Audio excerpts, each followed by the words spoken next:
Сайн бацгаана. Тэгэхээр Хятадд ойрын хэдэн сарын хугацаанд ер нь бол сонио ачаа ихтэй байлаа. Тэгээд хамгийн том мэдээ нь болохоор та бүхэн сонссон бол төрийн эргэлт болохоо шахсан гэсэн мэдээллүүд хаасаагүй явж байгаа. Гэхдээ Хятад талаас энэ мэдээллүүдийг нуунд дарагдуулж байгаа.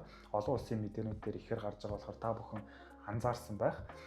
Тэр нь болохоор Хятад улсын хаврын баяртай зэрэгцэн олонний анхаарлыг татсан томоохон үйл явдал болсон. Тэр нь Бээжин хотын гудамж зам талбайгаар цэрэг армийн техник хэрэгсэлтэй зэвсэгсэн цэргүүд олноороо хөдөлгөөнд орсон нь олон нийтийн дунд янз бүрийн таамаг хардлагыг төрүүлсэн байна гэсэн ийм мэдээллүүд хаасаагүй гарсан. Тэгэхээр юу болсон бэ гэхээр Бээжин хотод ер нь бол өглөө өдөр орой маш их тийм тоногсон цэргийн ингээд энэ төхөөрөмж машинууд нь ер нь бол хотын замаар явах хориотой байдаг байхгүй. Гэхдээ саяхан нэг сарын сүүлээр ер нь бол зөндөө ийм машинууд явсан. Тэгээд иймэрхүү бичлэг хийсэн хүмүүсийн бичлэгийг эхэндээ бол зөндөө хяналт авж байгаа. Тэгээд устгаа явцсан. Ер нь бол цахимаас энэ мэдээллүүдийг төрийн бодлогоор бол гаргахгүй байгаа. Тэгээд энэхүү үйл явдал нь шинэ жилдээ давхцан явагдсан. Улс төрийн цэвэрлэгээтэй холбоотой бөгөөд төр цэргийн дээд түвшний хоёр том удирдагчийг баривчлах зорилготой ажиллагаа болсон гэх мэдээлэл тархаж байна. Тэдний нэг нь Жан Яошиа гэдэг бөгөөд тэрээр бүгд найрамдахад ард улсын цэргийн армийн хамгийн өндөр албан тушаалтай удирдагчдын нэг албан тушаалын зэрэглэлээр Хятад улсын тэргүүн Ши Жинпиний дараа орох хэмжээний нөлөө бүхий хүн юм аа. За тэгэхээр энэ нь юу хүн юм бэ гэхээр Хятад Вьетнамын дайнд явж исэн маш том жанжин байгаа. Тэгээд зэрэглэлээр болохоор яг Ши Жинпин гэдэг энэ удирдагч байгаа шүү дээ, хамгийн том тэргүүн. Тэрний яг дараа ордог Хятадтай болохоор номер 2 л гэсэн үг. Тэгээд цэрэг армийг болохоор бүхэлд нь удирдах идэг. Ер нь Вьетнамын дайны үеэр болохоор өөрийгөө баталсан тийм хүн байгаа. Тэгээд цэргийн армийн нөлөө бол маш тийм нөлөөтэй хүн байгаа. Түүнийг баривчилсан шалтгаан нь тун анхаарал татж байгаа. Зарим мэдээллийн сайтуудад дурдсанаар дээрх хоёр удирдагч бие биенээ нууцаар устгах зорилготой ажиллагаа хэд удаа явуулсан байж болзошгүй. Мөн баривчилгааны явцад Жан Яошиагийн хүү болох цэргийн эрдэм шинжилгээний байгууллагын дэд удирдлага Жан Шин түүнчлэн түүний нарийн бичиг хүртэл баривчлагдсан гэх мэдээлэл цацагдж байна.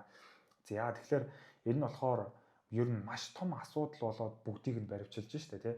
Өөрөө хээл ахвал авсан болвол өөрийг нь барихад л болно. Тэгэхэд хүүгийн ч барьчихж гин маш олон тэр хүнтэй хамааралтай хүмүүсийг ер нь бариад явчихж байгаа. За тэгээд Хятадд энэ мэдээнүүдийг хаагаад байгаа болохоор гадаадын сайтууд дээр төрөл бүрийн мэдээллүүд байна тий. Wall Street Америкт болохоор Wall Street-ийн зарим мэдээллийн сайтуудад Жан Яошиа нууц хуралдаанууд зохион байгуулж өөрийн талын бүлэглэл үүсгэсэн байж болзошгүй тул баривчлагдсан байх магадлалтай гэсэн нийтлэл гарчээ. Түүнчлэн тэрээр хээл ахуул өгч Ли Шанфунг улсын аюулгүй байдлын байгууллагын тэргүүн болгосон гэх мэдээлж бий. Ли Шанфун хээл ахуультай холбоотой асуудлаар ил болсон бөгөөд уг албан тушаалыг Жан Яошиагаас худалдаа авсан байж болзошгүй гэсэн мэдээллүүд явагдаж байна. За тэгэхээр энэ Ли Шанфун гэдэг нь болохоор ер нь бол маш том өндөр зэрэгэлэлтэй бас цэргийн том дарга байгаа. Тэгэхээр энэ хүн болохоор төрөл бүрийн хээл ахуул авсан нь бол мэдгдсэн, баригдсан. Тэнгүүд яадаг ч гэсэн Жан Яошиа гэдэг хүнийг харлуулах гэж тэгж гин үү? Яадаг ч гэсэн зөндөө олон мэдээллийн сайтууд дээр энэ хүний ингээд энэ албан тушаалыг болохоор Ли Шанфуны энэ албан тушаалыг Жан Яошиагээ сая баригдсан хүн худалдаж заарсан гэсэн утгатай мэдээллүүд айгүй их явж байна. За тэгэхээр мөн одоогоор Жан Яошиаг цөмийн зэвсэгтэй холбоотой нууц мэдээллийг Америкийн нэгдсэн улс задруулсан гэх ноцтой хэрэгт холбогдуулан Хятадд шалгаж байгаа талаар мэдээлэл тархаад байна. Саяхан энэ Жан Яошиа гэдэг хүн нь болохоор Хятад улсыг төлөөлөөд Америкийн нэгдсэн улсад төрийн айлчлал хийсэн байгаа. За тэр айлчлалынх нь үеэр болохоор Америк талаас бол ер нь бол үгүйсгэж байгаа. Тийм цөмийн зэвсгийн талаар бол ярилцсан. Гэхдээ ерөнхий талаар ярилцсан. Тийм мэдээлэл задруулсан юм бол байхгүй гэсэн юмнууд Америк талаас тэр хүмүүс хэлж байгаа. Гэхдээ Хятад талаас болохоор мэдээлэл задруулсан гэсэн энэ шалтгаанаар барьсан гэсэн Хятад талын мэдээллүүд айгүйх явж байна. За ингэснээр дээрх хоёр удирдагч хоорондоо удаа бие биеэ хөнөөх зорилготой байж болзошгүй гэсэн мэдээллүүд олноор гарч эхэлжээ. Үүний нэг жишээ нь Хятадын хамгийн залуу агаарын цэргийн жанжин гэгдэж байсан Чандин Шуу гэдэг түүнийг Ши Жинпин өөрөө цол ахиулж байсан ч өнгөрсөн жил гинтийн зүрхний шалтгаанаар нас барсан хэмээн мэдээлэгдсэн. Үүний дараа тус залуу жанжинтай холбоотой олон мэдээлэл интернетээс устж алга болсон. Зарим их сурвалжид тайлбарснаар өнгөрсөн оны 11-р сард Жан Яошиа Оросын холбооны улсад хийсэн 72 цагийн айлчлалын үеэр Ши Жинпин чандын шуугаар дамжуулан Жан Яошяг их орондоо буцаж ирэх үед нь агаарт устгах тушаал өгсөн байж болзошгүй аж. Гэвч уг мэдээлэл задарч Жан Яошя анх 72 цагийн мэдээ дараа ирэх ёстой байсан ч бараг 7 хоногийн турш ямар ч мэдээлэлгүй Оросд байжгаад тэгээд буцаж ирсэн байдаг. Тэгээд дээрх төлөвлөгөө нь бүтлгүүцсэнтэй холбоотой байж магадгүй гэж тайлбарлагдаж байна. За тэгэхээр яагаад ингэж ярьж байна вэ гэхээр одоо энэ чандын шуу гэдэг одоо энэ болохоор агаарын цэргийн айгуу том жанжин байгаа байхгүй хамгийн залуу жанжин бие хааны хувьд болохоор маш эрүүл тэгээд ер нь бол том удирдагчийг нь хятад талаас одоо зөвхөн хятад биш ах зөндөө олон одоо улсад ер нь бол удирдагч юм том хүмүүсийг ер нь эмнэлгээс ингээд хараад байж байгаа шүү дээ ямар биеийн ямар асуудалтай байна тэгсэн чинь ер нь бол энэ чандын шуу гэдэг хүн нь болохоор гинт зүрхний одоо ингээд зүрхээр яваад өглөө гэсэн мэдээ гинт яваал нас барсан. Тэгээд тэр нь яг одоо ингээд одоо энэ Жан Яошя гэд одоо энэ Ши Жинпиний дараа байгаа энэ удирдагч Оросд айлчлал хийгээд эрэхтэй маш удсан 72 цагийн одоо айлчлалтай байсан боловч 7 хоног алга болоод буцаж ирэх хугацаанд за энэ хүн нь болохоор нас барсан.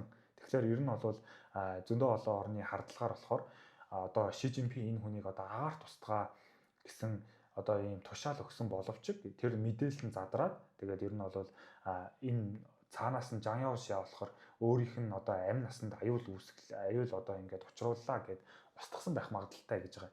За тэгээд ер нь бол одоо Тайваны одоо ч юм уу эсвэл өөр Азийн орнуудын одоо таамаглалаар болохоор энэ одоо Ши Жинпин болохоор ойрын хэдэн жил маш их тийм алтыг одоо маш ихээр нь одоо ингээд хадгалж байна.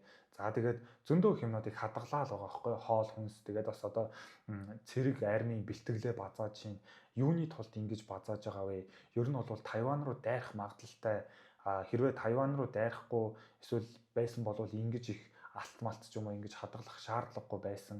Тэгэхээр маш урт хугацааны дайнд бэлтгээд ер нь бол одоо энэ Оросыг одоо Украинтай байлцсан шалтгаанаар одоо Америк талаас ч юм уу Европ талаас зөндөө олон юм хааж боож байгаа шүү дээ. Тэрнтэй адилхан одоо Хятад тал Тайвантай байлдах юм бол бас Америк талаас ч юм уу хид хид юмнаар боон тэгэнгүүт тэрэнд бэлтгээд одоо Хятад тал ер нь бол ингэж байгаа гэсэн мэдээллүүд гарч ирж ирсэн. Тэгээд ер нь одоо Ши Жинпин ч нь болохоор өөрөө одоо дайны талаар мэдээлэл жоохон багтай. Дайнд ер нь бол явж үзээгүй хүн. Харин Жан Яошя гэдэг хүн нь болохоор дайнд явцсан, Вьетнамын дайнд яваад үзсэн. Байлдаан бол нэг тийм сайхан юм бол биш шүү.